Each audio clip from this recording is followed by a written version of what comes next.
I'm 74 now, and age has a way of sharpening the warnings you once ignored. You think back on choices you made with a younger mind, choices you can't redo no matter how much you wish time would give you a second shot.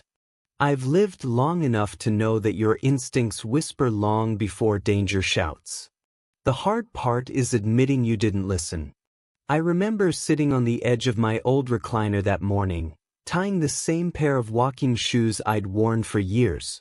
A quiet day, nothing unusual. At least that's what I thought. The house hummed with its normal sounds, Grant getting ready for work upstairs, Daisy brushing her teeth and singing one of her little songs, and Melanie moving around with that soft, practiced voice she used whenever she wanted to seem helpful. I should have sensed something. Not because of noise or movement, but because my chest felt tight in the way it does when your spirit tries to warn you about a turn you shouldn't take. But I brushed it off. Told myself I was tired. Told myself I was overthinking things. Told myself everything was fine. It wasn't. And even now, with all that followed, the part that stays with me isn't the danger. It's that quiet moment when life gave me one last chance to pay attention, and I walked right past it. I was halfway down the steps when I heard the quick patter of small feet behind me. Before I could turn, Daisy wrapped both arms around my legs so tightly I nearly lost my balance. Her little hands were shaking. Not fidgeting, shaking. "Don't go, Grandpa," she whispered. Not cried. Whispered. The kind of whisper children use when something scares them but they don't have the words for it. I bent down, brushing her hair from her eyes. Her face wasn't sad, it was frightened. Real fear, the kind you don't expect from an 8-year-old on a quiet morning. She looked past me toward the door, toward the trunk of my car, like something was waiting for me out there. I asked her what was wrong, but she wouldn't answer. Just held on tighter. I felt her heartbeat against my jeans like a little drum pounding out a warning. The kind of warning I should have listened to. Behind us, Melanie's voice floated in from the kitchen, calm and smooth. "Sweetie, let Grandpa enjoy his trip. Don't make him late." Something about the way she said my name made Daisy cling even harder. And I, fool that I was, pried her hands off gently and told her I'd be back before dinner.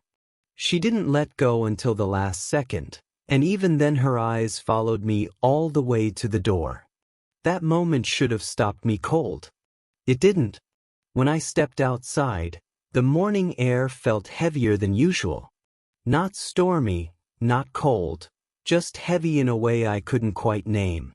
My old sedan sat in the driveway, trunk already popped open from earlier when I packed my clothes and a few snacks for the road. That's when I saw it. A dark duffel bag sitting in the corner of the trunk. One I hadn't put there. At first, I didn't think much of it. Families toss things into each other's vehicles all the time. But when I reached out to nudge it aside, the strap tugged at my shoulder like it was filled with bricks. Too heavy for a weekend trip. Too heavy for anything reasonable. I remember pausing. My hand hovered over the zipper. Just an inch of movement would have shown me everything. In that tiny moment, every part of me said, "Open it." But then I heard Melanie call from the porch, "Everything set, Dad?" She used that gentle tone again. The tone she saved for when she wanted to seem supportive. I glanced back at the house. She stood there smiling, holding Daisy by the shoulders. Daisy looked pale. Her eyes dropped straight to the trunk, then back to me. I should have checked the bag. I know that now. If I had listened to my gut right then, if I had pulled that zipper even halfway, I wouldn't be telling this story today. Instead, I pushed the bag into place, shut the trunk, and climbed into the driver's seat, completely unaware of what was waiting behind me. As I pulled out of the driveway, something tightened in my chest again, that quiet signal older folks get when life tries to tap them on the shoulder. I pushed it aside. Told myself I was overthinking. Told myself the day would be fine. But here's the part one want you to sit with for a moment. What would you do if a child warned you you were about to lose your life? Not in a dramatic movie way, in a small, trembling voice from someone who loves you more than you love yourself. Has anyone ever tried to warn you about someone you trusted? A partner? A friend? Someone in the family? Maybe they said something felt off, and you brushed it aside because you didn't want trouble. I did the same thing that morning. We ignore signs every day. We assume danger announces itself loudly. But most trouble walks right beside you with a polite smile, waiting for the moment you're alone. And when I tell you what my daughter-in-law placed in my trunk, you'll understand why my granddaughter clung to me like her life depended on it. Stay sharp. Stories like this happen more often than you think. Subscribe now. If you ignore warnings too, don't leave without subscribing. Seriously. For the past 2 years, I'd been living in the daylight basement of my son Grant's house in Oak Ridge. It wasn't much, a few creaky steps down, a small couch that had seen better days, a window looking out at a fenced-in yard. Still, it was mine. Or it should have felt like mine. Grant is a good man. He's kind, soft-spoken, and loyal. Too soft-spoken for the world we live in. He avoids confrontation like it's a virus. That's why he married Melanie, the type of woman who could smile while twisting the knife deeper than you ever imagined. Melanie never called me family. In her eyes, I was a legacy complication, a man with a pension, a little land up north, and a stubborn habit of breathing. She moved through the house with a calm, measured presence, but every step, every glance, felt like a calculation. I kept my head down most days. Made my coffee quietly, read my books, watched the garden grow from the basement window. But the tension was always there, a quiet pressure that settled into your bones. You could feel it when Melanie entered a room, when Daisy laughed too loudly, when Grant tried to mediate and failed. Even in a home full of people I loved, I never quite felt safe. And though I tried to convince myself it was only temporary, something inside me whispered that danger often wears the mask of everyday life. Melanie had mastered the art of looking sweet while cutting through someone's sense of peace like a razor. She smiled often, her voice soft and sugary, but I had long learned to read between those smiles. Every compliment carried a subtle jab. Every offer of help had a hidden agenda. She called me Dad when it suited her, but her eyes never reflected warmth. I was a problem she tolerated, a fixture she could move around in her plans. When she referred to my land up north or my pension, it wasn't curiosity, it was calculation. She knew the leverage she had and she never missed an opportunity to weigh it. Grant, bless him, never noticed. He saw only the surface, a polite, attentive wife, a mother to Daisy, a caretaker. I saw the layers beneath. Every day I sensed her quiet power. The way she rearranged things in the kitchen, the way she subtly questioned my habits, the way she planted little suggestions in Grant's mind that always worked to her advantage. I tried to tell myself I was being paranoid. Maybe it was just her personality. Maybe she didn't mean harm. But instinct, honed over 74 years, whispered otherwise. There were moments, tiny, almost invisible, where I felt her watch me, calculating. And even though I didn't yet know the full extent of her intentions, I understood that this trip to the cabin was far from just a fresh air break. Daisy, my little sprout, had eyes that seemed to miss nothing. She was only 7, but she noticed things adults often overlooked. The way Melanie lingered near the door a moment too long. The subtle tension in Grant's voice when he tried to mediate. The weight of my duffel bag before I even lifted it. Children often see the truth before adults do. They sense when something is off because they haven't yet learned to rationalize away danger. Daisy saw it all. The quiet signals, the small gestures, the hidden intentions. And she carried that knowledge in a mix of fear and courage that was far beyond her years. Sometimes she would tug at my sleeve with an urgent whisper, pointing out things I had missed. Most days, I dismissed her warnings, assuming she was imagining problems that didn't exist. But deep down, I knew she wasn't exaggerating. She just had a way of seeing through the veil others wear to hide their intentions. Even in her laughter, I could tell when it was real and when it was a mask to hide worry. Daisy was the first to notice Melanie's little manipulations, the first to sense the traps set for me. And though she couldn't yet put her finger on it, she understood that not every smile was harmless, a lesson I had spent decades learning, but she was already beginning to grasp in her small, perceptive way. The night before my trip, I barely slept. I kept hearing little creaks from the floor above, the occasional whisper of movement in the hallway, the faint hum of the refrigerator. Every sound made my heart pick up a beat, though I told myself it was just nerves for the drive ahead. Melanie had insisted I get an early start. "It'll be peaceful," she said, smiling in that way that never reached her eyes. Daisy, of course, had her own thoughts. She kept hovering near the stairs, tugging at my sleeve, glancing at the bag in the trunk like it carried secrets only she could see. I packed mechanically, obeying my daughter-in-law's instructions, ignoring the heavy feelings settling in my chest. Something about the bag didn't sit right with me. Not the weight, though that alone was unusual, but the way Melanie had insisted on organizing it herself. The careful, precise manner in which she placed everything inside. I told myself I was overreacting. I reminded myself that I had lived long enough to know people often do strange things for harmless reasons. Still, the unease lingered, gnawing at the edges of my thoughts. By the time I climbed into my car, I knew the trip wasn't really her idea. Something had been set in motion, something I didn't yet understand. And as I pulled out of the driveway, with Daisy's small eyes following me from the porch, I realized that the road ahead might be far more dangerous than I had imagined, though I had no idea how close I was to the edge. The morning air felt stiff, almost stubborn, as I shuffled to my car with the familiar rhythm of an old man getting ready for a trip.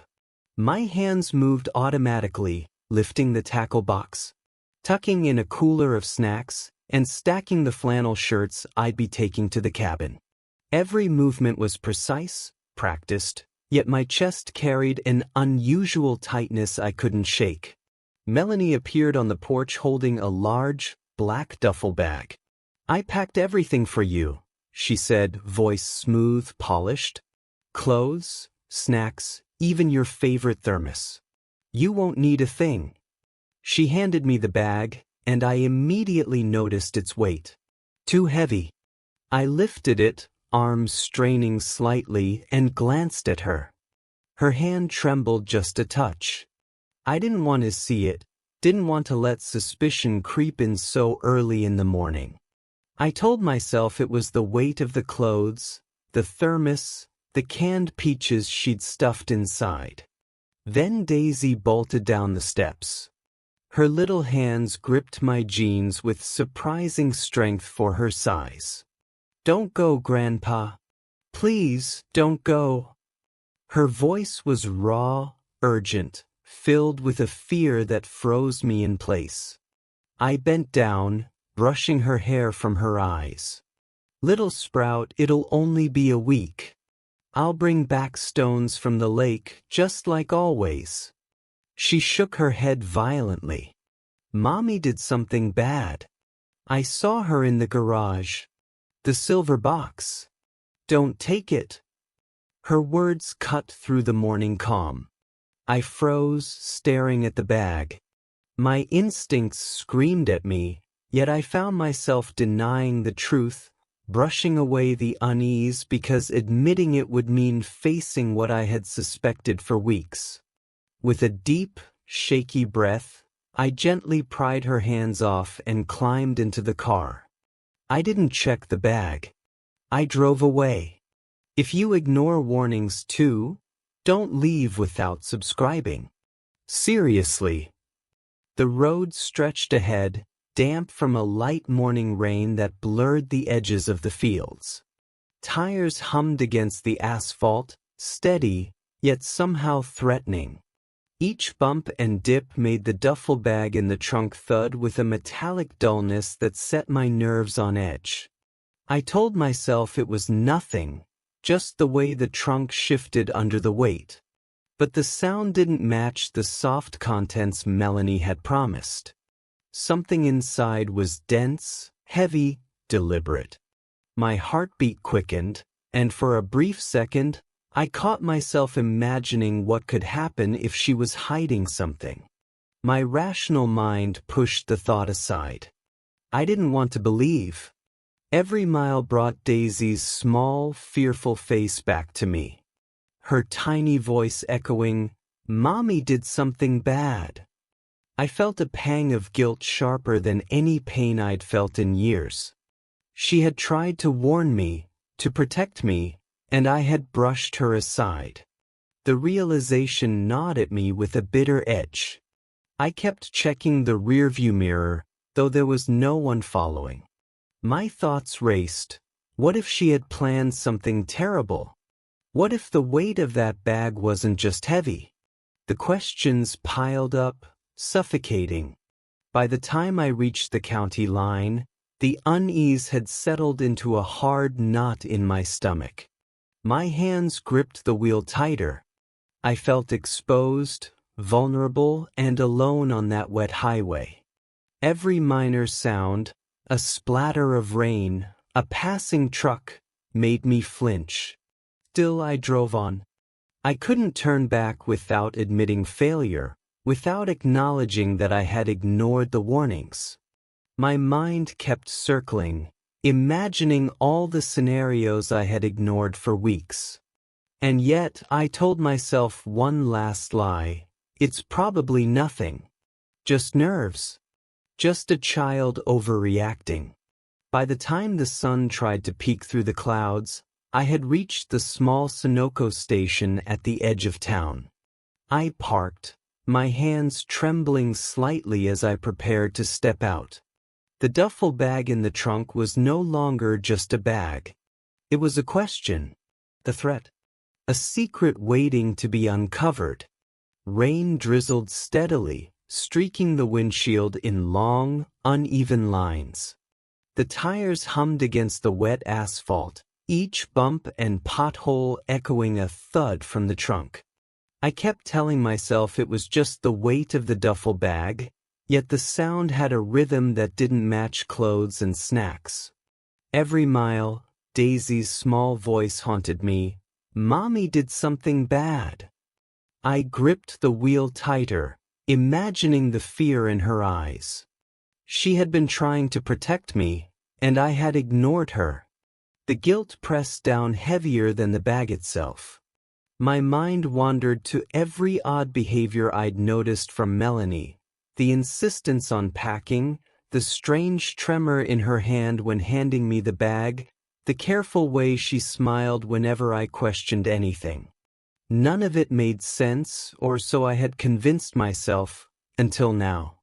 Each pothole made a dull metallic thud, like something alive shifting inside.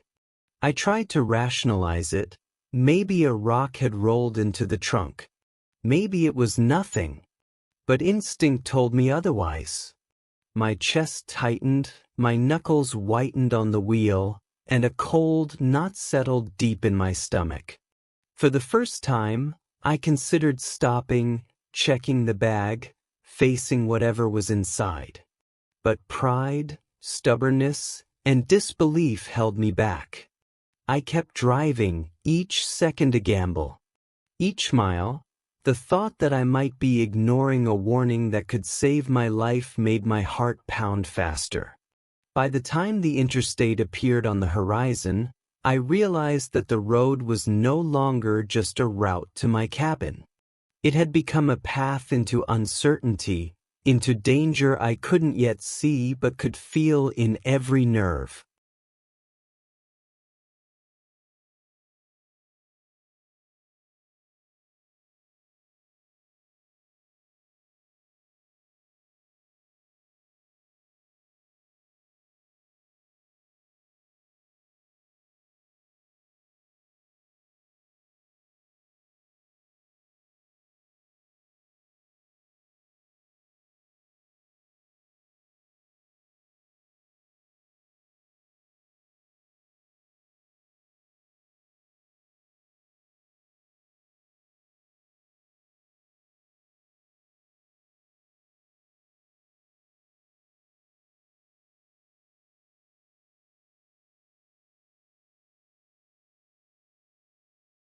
The highway stretched on, a slick ribbon disappearing into low, gray clouds. Every thud from the trunk tightened the knot in my stomach. I imagined the duffel bag shifting violently, breaking open, revealing something that could end everything in an instant. I thought about Daisy again, her small hands gripping my leg, her eyes wide with terror. She had tried to warn me, and I had ignored her. That guilt gnawed at me more fiercely than the fear of the unknown in the trunk. I ran through scenarios in my mind, each worse than the last. What if the bag contained something that could destroy the car? What if Melanie had planned something beyond my imagination? Each question made my pulse race, yet I kept moving, hoping for a rational explanation. The rain blurred the edges of the road, and every passing vehicle felt like a potential witness or threat. I realized just how alone I was, 74 years of life experience, yet completely unprepared for the danger that had already been set in motion. By the time I approached the small Sunoco at the county line, the dread had grown into a tangible weight. My hands shook slightly on the steering wheel. I had ignored intuition for years, trusted the wrong people, and now, every instinct screamed at me that this trip could be the last time I drove freely. Still, I parked at the edge of the lot, took a deep breath, and stared at the black duffel bag. It was more than a bag now. It was a question, a threat, a warning I had spent the entire drive trying to rationalize away. The time had come. Whatever waited inside would reveal itself, and there was no turning back. I parked under the flickering canopy of the Sunoco station, the rain having eased to a fine mist. My hands trembled as I stepped out, each footstep heavier than the last. The duffel bag sat in the trunk like a silent challenge. Every instinct in my body screamed, "Look inside." I pried open the zipper.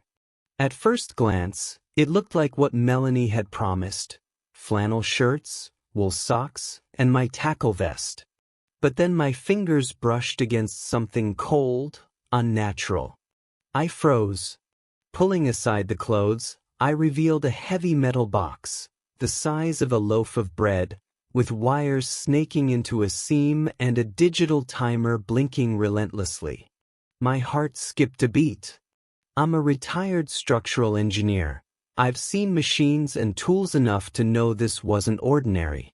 A countdown stared back at me, 00:14:22. 00:14:21. I stumbled backward, catching the frame of my car for support.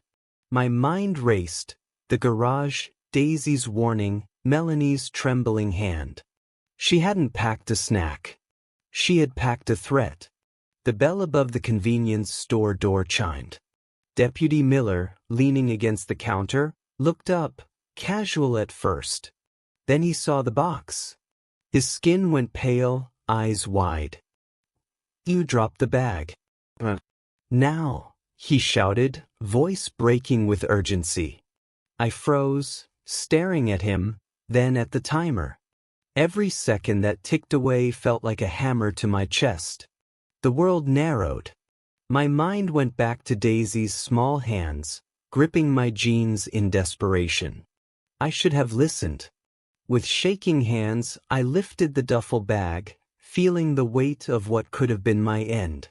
Miller guided me outside, shouting into his radio for code red evacuation. People spilled into the lot, some screaming, some running, all reacting to a danger I had barely comprehended. I lowered the bag carefully, keeping my distance from the digital predator inside. The air buzzed with tension, every nerve in my body firing. I realized something terrifying. Melanie hadn't wanted just to scare me. She wanted me gone. Permanently. If you check that bag too, hit like. If not, comment why. The technician arrived moments later, steering a small robot toward the car. Every move of the mechanical arm brought my pulse higher. The countdown continued, relentless, reminding me how close I had come to disaster. I kept thinking of Daisy, the little girl who had seen the truth before I had, and how ignoring her had almost cost me my life. The Sunoco lot erupted into controlled chaos. Deputy Miller's voice cut through the rain. "Everyone clear the area. Move back." He grabbed my arm and pulled me behind the nearest barrier, the duffel bag sitting like a predator in the open trunk. I could barely breathe. The countdown ticked steadily in my mind as much as it did on the box. Each second felt like a lifetime. I kept thinking about Daisy's warning, how her small voice had tried to reach me, and how I had failed to listen. The guilt gnawed at me sharper than the fear of the explosion itself.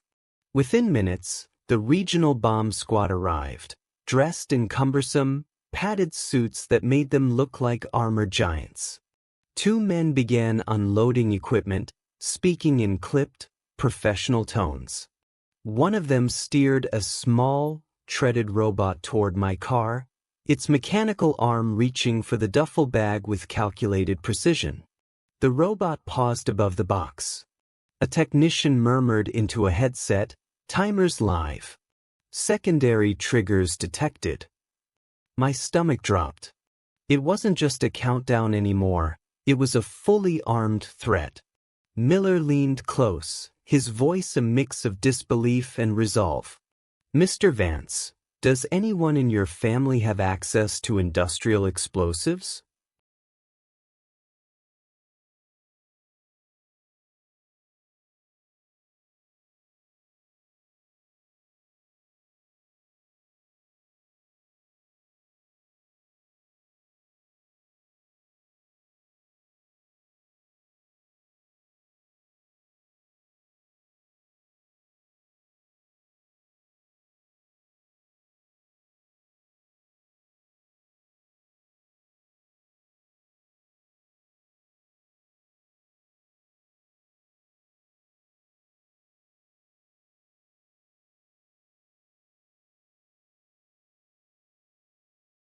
I swallowed hard. My mind raced. "Her brother. Wayne," I croaked. "He's in demolition. Stayed at our house for 3 nights recently." The robot's arm moved carefully, scanning the bag. Inside the side pocket, it uncovered a plastic-wrapped bundle. The technician adjusted the camera, revealing a small velvet pouch and a passport. My late wife's heirloom diamonds glinted inside.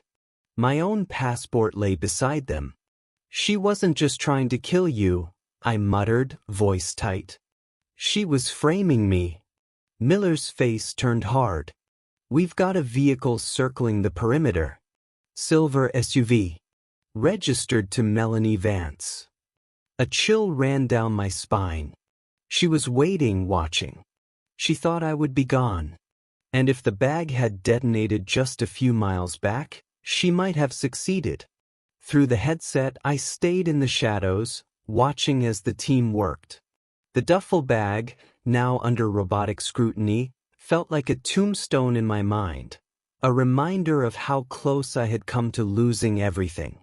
Every muscle in me tightened, and I thought again of Daisy. Her warning had been the difference between survival and catastrophe. And in that moment, I promised myself I would never ignore a small voice like hers again. The rain had eased to a steady drizzle as the bomb squad secured the perimeter. Officers directed by Miller kept civilians at a safe distance, while the Sunoco lot became a stage for methodical precision. My heart still hammered in my chest. The duffel bag, once ordinary in my mind, now sat under the robot's lens like a coiled snake. The technician maneuvered the robot carefully, manipulating its mechanical arm to examine every seam. "Secondary compartment detected," the tech murmured, voice tight. I leaned closer, though Miller's hand pressed gently on my shoulder, grounding me. The robot extracted a plastic-wrapped bundle from a hidden pocket on the side of the bag. The camera feed revealed the contents: a small velvet pouch, and a passport. My late wife's heirloom diamonds sparkled faintly beneath the wrapping, and my passport lay next to them. She didn't just want me dead, I muttered under my breath, teeth clenched. She wanted my legacy erased. Everything I built, stolen, and blamed on me. Miller's face was grim. The vehicle circling the perimeter is registered to Melanie Vance. She's nearby. I felt my stomach twist. The betrayal wasn't just a threat, it was a carefully plotted trap. The duffel bag had been a weapon, yes, but also a story she intended to tell about me. If the explosion had gone off at the bridge, it would have looked like an accident. My life, my reputation, my inheritance, all gone in a single instant. I remembered Daisy's small voice warning me. I had dismissed her, yet her fear had been accurate, prescient. That realization burned hotter than the rain chilling my wet clothes. The robot withdrew, moving the bag carefully to a reinforced section of the lot. I stood back, shivering, watching every move. The metallic box blinked, a reminder that I had narrowly escaped a death designed to look like misfortune. Miller checked the SUV's location. We've got eyes on Melanie. She's trying to gauge our reaction. She thinks this is just a minor scare. I clenched my fists. She had underestimated one thing. I was still here, and I had the truth on my side. As the bomb squad continued their careful work, I stayed close enough to see every detail, but far enough to remain safe. My mind raced, connecting dots that had seemed random before. Melanie hadn't acted alone. She had help. I knew who. Wayne, her brother, had been staying in our guest room for 3 nights. His demolition job gave him access to blasting caps, timers, and other dangerous materials. I remembered seeing him with a small toolkit, oddly out of place in our cozy Ohio kitchen. Now it all clicked. The duffel bag hadn't been packed for convenience. It had been packed for murder and deception. Miller spoke into his radio, coordinating teams. I realized how fragile my life had been just hours ago. The box in the trunk wasn't simply a threat. It was a trap, a mechanism designed to end me and leave my family believing I was guilty of theft or worse. The technician manipulated the robot carefully, moving it around the trunk, isolating the timer. The secondary compartment's contents had already been removed, revealing my late wife's diamonds and my passport. My stomach twisted. She wasn't just targeting me, she wanted to destroy everything I cared about. My home, my reputation, my life's work. I felt a rush of resolve. She had underestimated one thing. The truth has a way of revealing itself, and children notice what adults ignore. Daisy had seen the silver box. She had screamed warnings I failed to heed. That guilt settled heavy in my chest.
Miller glanced at me, reading the tension in my face.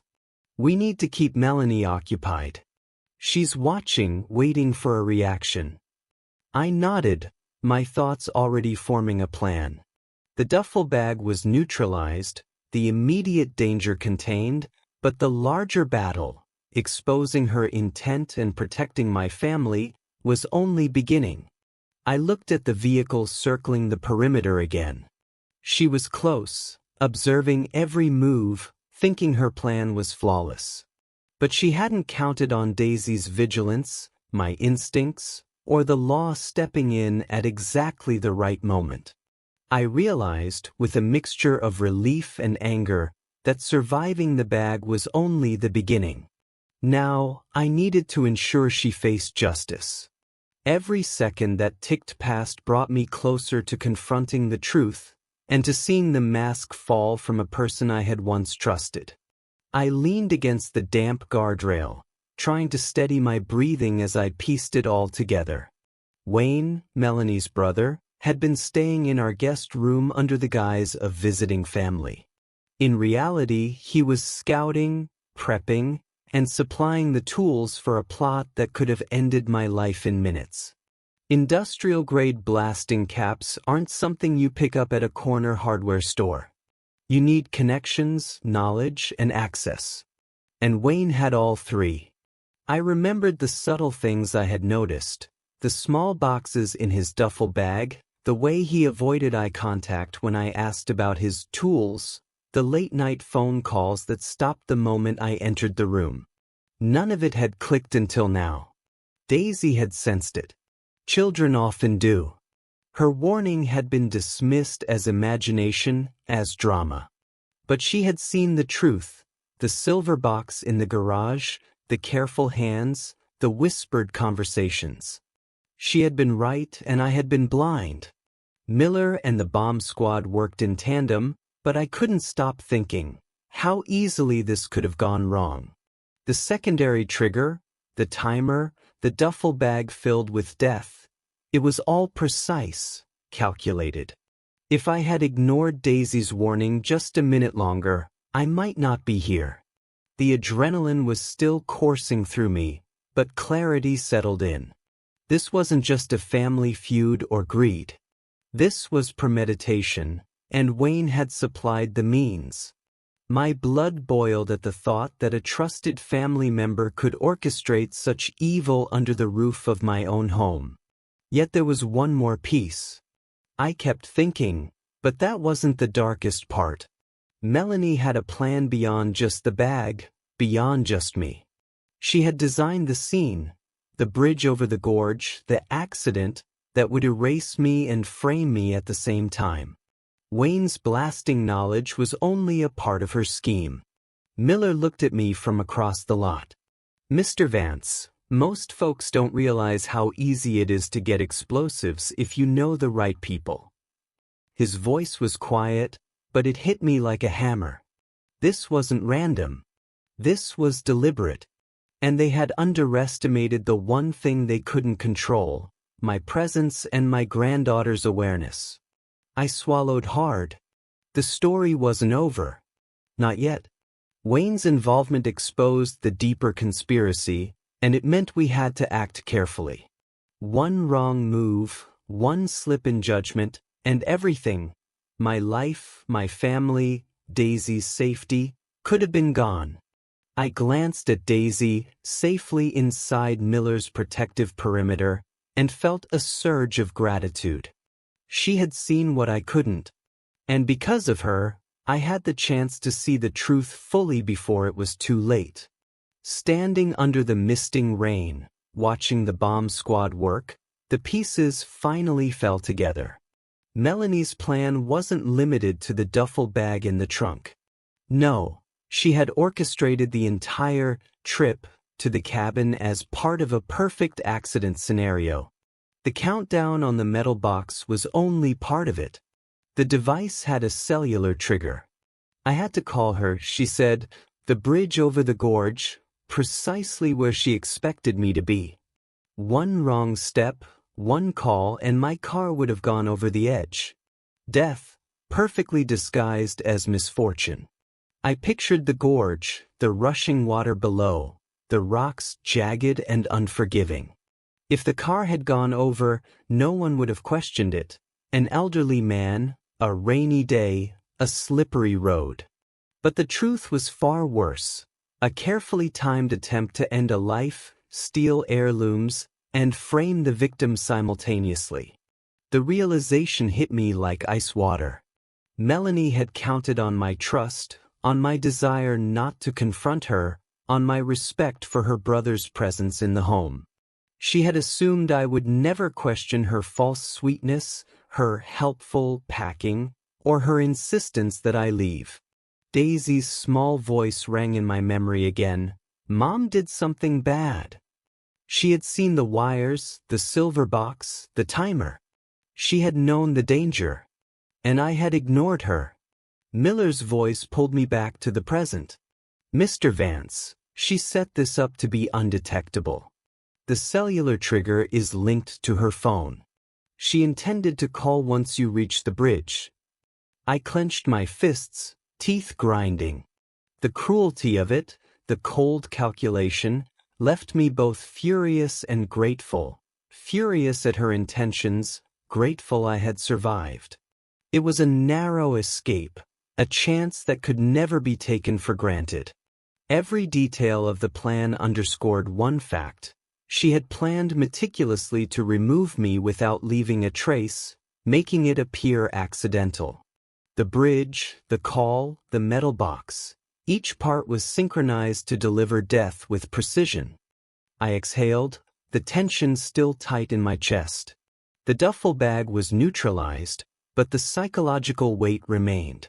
She had tested my family, my instincts, and my resolve. But she had underestimated me. She had underestimated the warning that came from a child who could see truth when adults ignored it. As I watched the team document the device, I realized something important. Surviving wasn't just luck. It was intuition, awareness, and listening to those who care for you. I thought again of Daisy, my little sentinel, who had saved me by simply being observant. The bridge trap revealed the full extent of her plan, and the deeper danger it had posed to my life, my family, and our legacy. But now, with the truth in hand, I could prepare for the confrontation that would finally expose her intentions to everyone. Miller pulled me aside, lowering his voice beneath the light drizzle. We have a chance to catch her in the act, Mr. Vance. But it has to look real. You have to disappear, at least for her. I nodded, heart pounding. I wasn't one for revenge, but I was a man who valued truth and family. She had tried to erase both. If the law could help me turn the tables, I wouldn't hesitate. The plan was simple, but every detail mattered. I would stay hidden, the story of my supposed demise spreading. Melanie would think she had won. And in that false sense of victory, she would reveal everything. Her greed, her deceit, her murderous intentions. Daisy clung to my leg as I prepared to leave the visible area, tears streaking her small face. Grandpa, don't let her get away, she whispered. Her words, innocent yet powerful, strengthened my resolve. She had already saved me once. Now I had to see this through. Miller led me to a darkened surveillance van parked behind the station. From inside I could see the lot, the vehicles, and the road leading to the bridge. Cameras were positioned to capture every movement, every reaction, without anyone suspecting I was alive. Remember, Miller said, she'll test the boundaries. Let her. Don't move. Let her think she has control. I nodded again, feeling the weight of the ruse pressing down. Outside, the rain continued its steady fall, each drop a reminder of how narrow my escape had been. I took a deep breath and thought about the journey so far. Ignoring Daisy's warning had nearly cost me my life. But now, with the truth in hand, I had the chance to ensure she couldn't harm anyone else, and that my family remained safe. I spoke into the headset, voice calm. Let her see what she thinks is victory. will make her words undo her. Through the tinted glass, I observed the lot and the road. Her silver SUV would be arriving soon. She would be looking for signs of panic, checking if the rumors of my death were true. I clenched my hands. She wouldn't find fear. She would find exposure. We've all seen masks fall like this. Stick with us through the reveal. Minutes passed, and every moment stretched like hours. The team coordinated quietly, ensuring the cameras captured her every move. I reminded myself of Daisy's words, the voice that had saved me once. That voice, that observation, would be the linchpin in exposing Melanie. I reviewed the plan in my mind. She would step into the lot, see my car surrounded by tape, hear the story of the bomb, believe I had perished. She would start talking. Every lie she tried to maintain would crumble in real time. And we would have every second recorded. It was a delicate dance. One wrong move, one slip, and the opportunity would vanish. Yet, I felt an odd calm. After the panic, the terror, the near death, this was controlled. This was justice, measured and precise, executed without anger, only with the truth guiding every step. As the surveillance team checked every camera feed and adjusted their angles, I realized the full significance. The fear she had instilled in me, the danger she had created, the betrayal she had plotted, it would all be revealed. And this time, there would be no escape. The plan was set. The stage was ready. The truth would finally emerge, and Melanie would be left facing the consequences of her actions, fully exposed to my son, to Daisy, and to the law. The lot was quiet except for the faint hum of police radios and the distant sound of drizzle hitting the asphalt. Through the tinted van windows, I saw the first sign of movement, a silver SUV approaching cautiously, headlights cutting through the mist. Melanie pulled into the lot, her posture tense. She had prepared for this moment, every calculation rehearsed. My death, the bomb, the panic. But she hadn't accounted for the team's preparation or Daisy's vigilance. She stepped out, dabbing at her eyes with a tissue. Her face displayed the mask of grief she had perfected, but I could see the tension in her jaw, the rigid movements that betrayed the falsity. Grant, pale and wide-eyed, rushed from the rear of our vehicles. "Dad, is he okay?" His voice cracked, fear written in every syllable. Miller kept his hand on my shoulder, signaling patience. Every movement, every word, had to count. "Sir," he said to Grant, "we found a highly dangerous device in the trunk. Evacuation was necessary. We haven't located your father yet. He left behind some personal items." Melanie's eyes darted to the van and then back at her husband. The tissue fell from her hand as she tried to maintain control. Her voice trembled, but it carried a practiced sharpness. "I knew it. Grant, he must have stolen those things and tried to set a distraction to cover his escape. He probably tripped his own trap." I watched from the shadows, heart steady but senses alert. The deception was fragile, and it would crumble under the right pressure. Daisy, in the back seat of the SUV, had had enough. She scrambled out despite Melanie's attempt to restrain her. "Grandpa isn't a thief. You put the silver box in there. I saw you."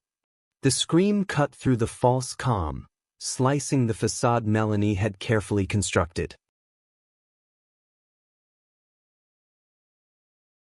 Her face contorted into fury, an uncontrolled mask replacing the feigned grief. "Shut up, Daisy. You don't know what you're talking about. You're lying just like your grandfather." Grant froze, his eyes wide in shock. The child he loved, the man he trusted, was being falsely accused in front of him. He looked shattered, realization dawning of the truth he had ignored until now.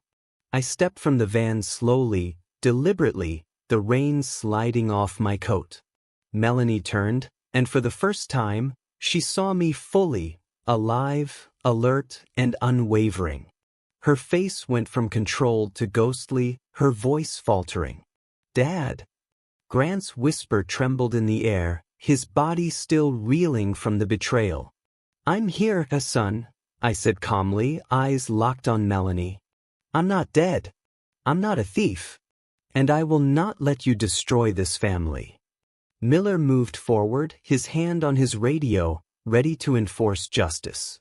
"Melanie Vance, you're under arrest for attempted first-degree murder and possession of an explosive device." Her scream echoed, not of sorrow but of rage, laced with disbelief. She spat words and accusations, venom aimed at me, at Grant, and at Daisy. The officers guided her toward the squad car, her every attempt to resist futile. Grant sank to his knees, burying his face in his hands.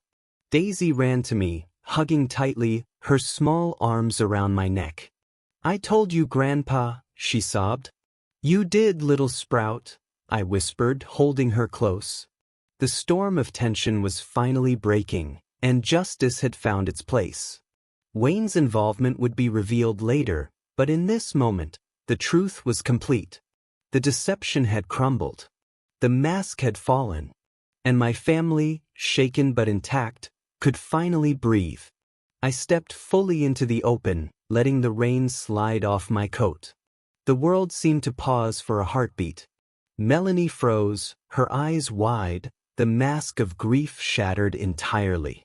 For a moment, she couldn't even form words, the realization hitting her like a physical force. Grant's knees buckled under the weight of shock and relief. He had thought his father dead, thought the nightmare had come true. He looked up at me, voice quivering. "Dad, you're alive?" "I am, son," I said quietly, keeping my gaze on Melanie. My voice was calm, deliberate, each word a hammer striking at her web of lies. "I'm not dead. I didn't steal anything. And I never underestimated my own granddaughter's eyes or instincts." She stepped back, her hands trembling, trying to find composure that wasn't there. "Silas," we thought. Her voice cracked under the weight of her failed plan. "You thought I would vanish, that a bridge over the gorge and a ticking box could erase me. You thought your brother's explosives would do what you could not. But you forgot one thing, Melanie. Children see the truth when adults ignore it. And old men were not as easy to fool as you assumed." The officers moved subtly around her, ensuring no escape while keeping the moment intact.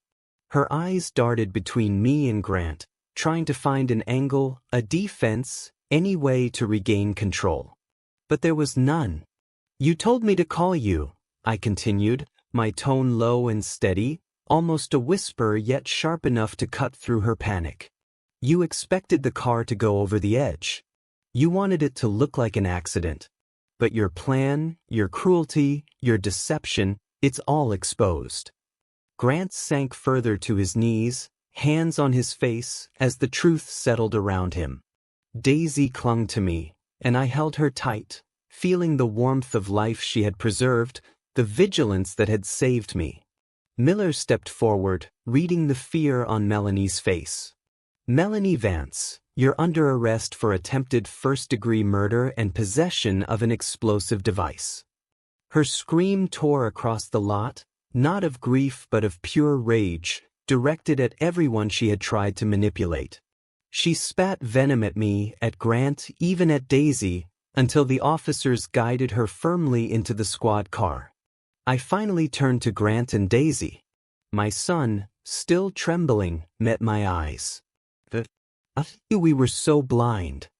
"You were trusting the wrong person," I said softly, placing a hand on his shoulder. "But you're here. We're safe. And that's what matters." Daisy lifted her head, smiling through tears. "Grandpa, I knew it. I knew you'd be okay." I hugged her close, feeling the weight of the day's terror lift slowly. "You were right, little sprout. You saved me." In that moment, I understood what revenge truly meant. Not the handcuffs or jail, not the fear returned to the guilty. The real victory was surviving, protecting the family, and letting truth shine where deception had once lurked. Justice had been served, and the lesson was clear. Never ignore intuition, never dismiss warnings, and never underestimate the power of honesty, even in the eyes of a child. Melanie's screams faded as the squad car doors shut, and silence slowly settled over the lot. The rain had lessened to a soft drizzle, as if the weather itself was exhaling after the storm of terror. Grant knelt on the gravel, still trembling, trying to process the magnitude of what had happened. She almost killed you," he whispered, voice breaking. "I know, son," I said, placing a hand firmly on his shoulder. "And now she can't hurt anyone else." Daisy ran into my arms, burying her small face against my chest. "Grandpa, I was so scared," she sobbed, tiny hands gripping my coat. "I tried to warn you."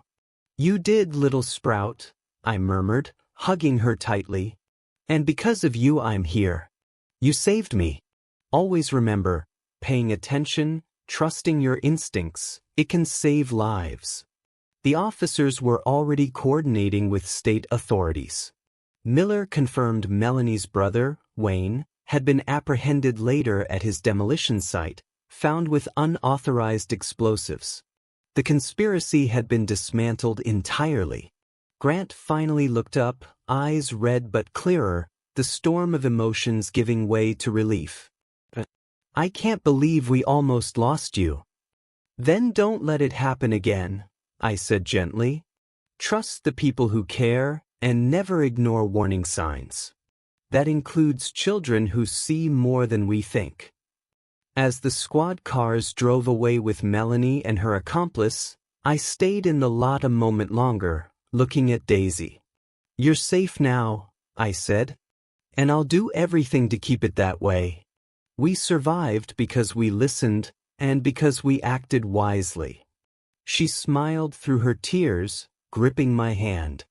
"I knew you'd be okay, Grandpa." I bent down, whispering, "And remember, my little sprout, life is precious. Protect those you love. Stay alert and trust your gut."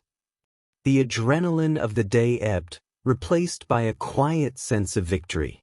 Justice had been served, deception exposed, and my family remained intact.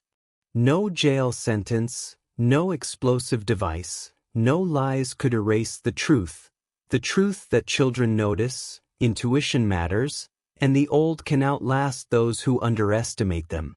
I guided Daisy and Grant back to the house, my steps slow but steady. The house would never feel the same. Not because of fear, but because it had been cleansed, the danger removed, the threat neutralized, the family restored. As we entered the dry warmth of the living room, I felt a deep satisfaction. The terror of the morning had been replaced by safety, clarity, and an unshakable bond between generations. And I knew this lesson would stick, for Grant, for Daisy, and for me. I've lived 74 years, and if there's one truth I've learned, it's that life is fragile and moments of danger often arrive when least expected. That morning in Oak Ridge reminded me of the importance of listening, to your gut, to warnings, and to those who care. Daisy's small voice had saved me. My granddaughter, only 7, noticed what the adults in the house overlooked. Her vigilance, her courage, her refusal to be ignored, that was the difference between life and a potential tragedy.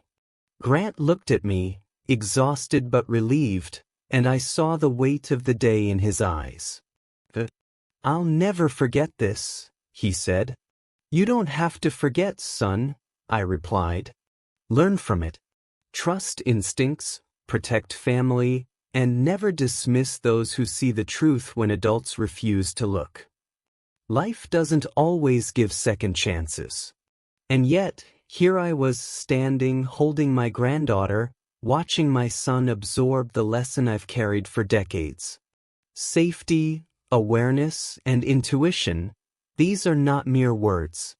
They are shields against those who might exploit trust and kindness. The past few hours had shown me that evil can hide behind a smile, that betrayal can come from those closest, and that the smallest observations, a child's intuition, can prevent catastrophe. The lesson was clear: respect the warnings, no matter how small they seem. I looked at Daisy playing safely in the yard, her laughter like sunlight breaking through the clouds. I realized revenge isn't always about punishment or justice in the traditional sense. True revenge is survival, exposure of lies, and the protection of what you love most. Melanie would face the law, and Wayne would be held accountable. But the best outcome was the continued life of my family, the awareness passed to the next generation, and the knowledge that truth has a way of rising, no matter how deep deception digs. Before I finish, a final thought for anyone watching this story: life is unpredictable. Danger can come from where you least expect it. Trust your instincts. Observe those around you. And when the warning signs appear, do not ignore them. Stay alert, stay alive. Subscribe so stories like this never surprise you. I may be old, slow on the stairs, and weighed down by years, but I'm still standing. I've learned that survival, vigilance, and listening to those who care are priceless. And as I sit here, watching the sun break through the clouds of Ohio, I know one thing with certainty: the old can outlast the deceitful, and the careful will see justice done. My name is Silas Vance. I am a grandfather, a survivor, and I've learned that the truth, no matter how close to danger it hides, always finds its way home.